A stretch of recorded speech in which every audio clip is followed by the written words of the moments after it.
E aí, vamos mergulhar hoje num mercado que, olha, parece cheio de oportunidades, mas na verdade está lotado de armadilhas. A compra e venda de imóveis públicos aqui no Brasil.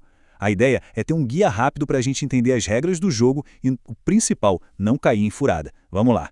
Pensa na cena. Um corretor de imóveis está passando na rua e vê um prédio do governo. Está fechado, janela quebrada, mato crescendo. O que vê na cabeça na hora? Oportunidade, né? Mas será mesmo? Ou será que esse prédio que parece estar dando sopa é na verdade um risco jurídico gigantesco? Essa pergunta que a gente vai responder agora. E aqui, gente, está a primeira e talvez a maior lição de todas. No mercado privado, que a gente conhece, se o proprietário quiser vender, pronto, a negociação pode começar. Simples. Agora, no setor público, a lógica é o exato oposto. A vontade do prefeito, do governador, isso não é o ponto de partida. Tudo, absolutamente tudo, tem que começar com o ok da lei. O que isso significa na prática? Que a primeira conversa não é com o gestor público, mas sim com o que diz a legislação. A habilidade mais importante aqui não é a de negociação, mas sim a de análise jurídica. É, de facto, um mundo com regras próprias e bem rígidas. O pilar que sustenta tudo isso é o princípio da legalidade, que está lá no artigo 37 da Constituição.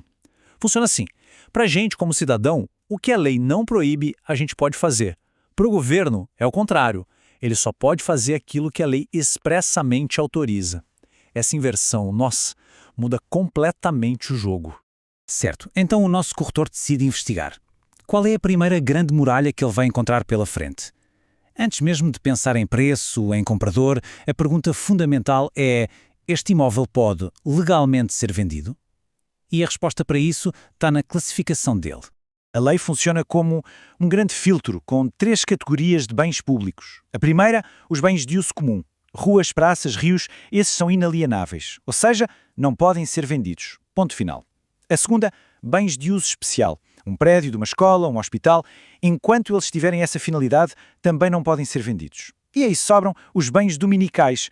Esses sim são tipo o estoque do governo, sem um uso definido, e são os únicos que podem, de facto, ir para o mercado.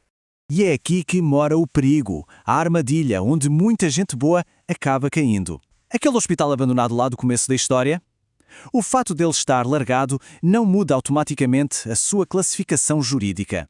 Para a lei, ele continua sendo um bem de uso especial e, por isso, do jeito que está, não pode ser negociado. Então, como é que se resolve essa situação? A palavra-chave, e anota isso, é desafetação. Esse é o ato jurídico formal que basicamente tira o carimbo de finalidade pública de um bem. É o processo que transforma aquele hospital num bem dominical. O único tipo que, enfim, pode ser vendido. Sem desafetação não existe negócio. Simples assim.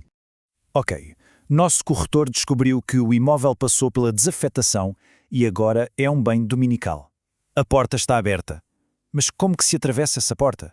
Como é que a venda de facto acontece? Pois é, a regra aqui é bem clara: licitação. No setor público, não existe essa de negociação de bastidor, de acordo prévio ou de reserva informal.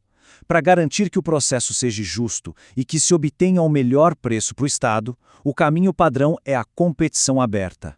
A nova lei de licitações, inclusive, reforçou muito essa ideia, definindo o leilão como o método preferido para vender imóveis. E por que isso? Porque o leilão é visto como o caminho mais transparente e eficiente para garantir que o dinheiro público seja valorizado, buscando sempre o maior lance possível. Ah, mas toda regra tem sua exceção, certo? Sim, tem. Mas aqui elas são muito específicas, muito restritas. Não dá para interpretar como um jeitinho. Vamos entender essas duas portas laterais, a dispensa e a inexigibilidade de licitação. Então, vamos lá. Qual é a diferença crucial? Na dispensa, a competição até seria possível, mas a própria lei abre mão dela por uma razão maior de interesse público, como vender imóveis para programas habitacionais. Já na inexigibilidade, a competição é simplesmente impossível. O exemplo clássico é um terreno público que é cercado por todos os lados por um único imóvel privado. Só existe um comprador possível, não tem como competir. São situações bem raras. E aí, quando o corretor já entendeu a classificação, já sabe da desafetação e da regra do leilão, ele se depara com o desafio final, que pode invalidar tudo: o ano eleitoral. Nessa época, as regras ficam ainda mais apertadas. O objetivo da lei eleitoral é simples: manter a disputa justa entre os candidatos e impedir o uso da máquina pública para ganhar votos. Por isso, a regra geral é proibir a distribuição gratuita ou a doação de bens. Também é proibido, terminantemente, usar imóveis públicos para fazer propaganda ou comício. Então quer dizer que não se pode vender nada em ano de eleição? Não, não é bem assim. A venda, desde que paga, é possível, mas as condições são extremamente rigorosas.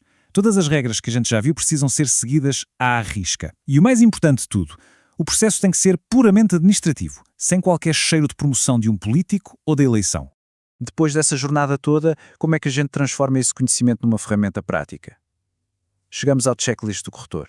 Aquelas perguntas essenciais que precisam ser respondidas antes de sequer pensar em dar um passo. Olha, este aqui é o resumo de tudo. É um mapa para não cair em ciladas. Primeira pergunta: o imóvel pode ser vendido? Já foi desafetado? Segunda: existe uma lei ou um ato administrativo autorizando essa venda, preto no branco?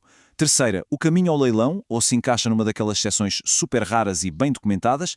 E a quarta, a mais importante: existe algum risco de responsabilização para os envolvidos? Se qualquer uma dessas respostas não for um sim claro e com papel para provar, aquilo não é uma oportunidade, é um risco jurídico. E isso tudo nos leva a uma reflexão final que redefine o papel do profissional que atua nessa área. Diante de tantas regras, tantos princípios e tantas penalidades possíveis, a principal habilidade para atuar com imóveis públicos é a de um grande negociador ou a de um rigoroso e detalhista analista de risco? A resposta, depois do que a gente viu, parece pender muito mais para a segunda opção, não é mesmo?